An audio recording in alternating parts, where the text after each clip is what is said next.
Баршаңызға қайырлы күн достар. Бүгін біз сіздермен бірге жүгеріні дәмді әрі сулы етіп бірге дайындайтын боламыз. Жүгерілеріміз құрғақ болмай, қатты болмай, әдемі болып пісетін болады. Видеоны міндетті түрде соңына дейін қараңыздар. Ең алдымен біз жүгерілерімізді алып алатын боламыз. Яғни базардан алған кезде осындай ішіндегі нелері томпақ, жаңағы бүрісіп қалмаған, жаңадан үзілген жүгерілерді алыңыздар. Енді шетіндегі қатты жерлерін осылай пышақпен алып, қабықтарını алып тастайтын боламыз. Барлық жүгерілерімізді осылай тазалап дайындап аламыз. Шаштарыны барлығына алып тастау міндетті емес. Сосын кастрюль болсын, қазан болсын осылай дайындап аламыз. Яғни мен жүгерінің бір-екі қабықтарыны осылай астына салып жіберемін шашымен бірге. Сосын оның үстінен жүгерілерімізді салып алатын боламын. Егер жүгерілеріңіз ұзындау болып жатса, жаңағы қазандарыңызға сыймай жатса, онда осылай екіге бөліп алсаңыздар болады.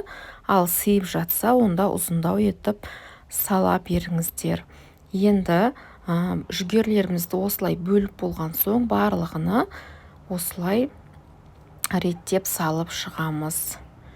Қанша жүгері салсаңыздар, ол өз қалауларыңыз.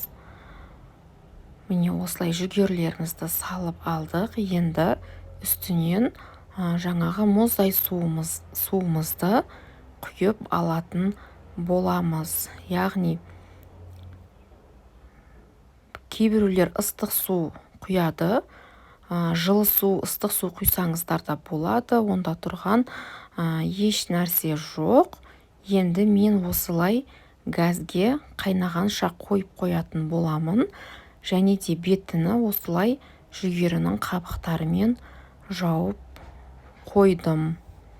Енді қақпағына жауып қоятын боламын.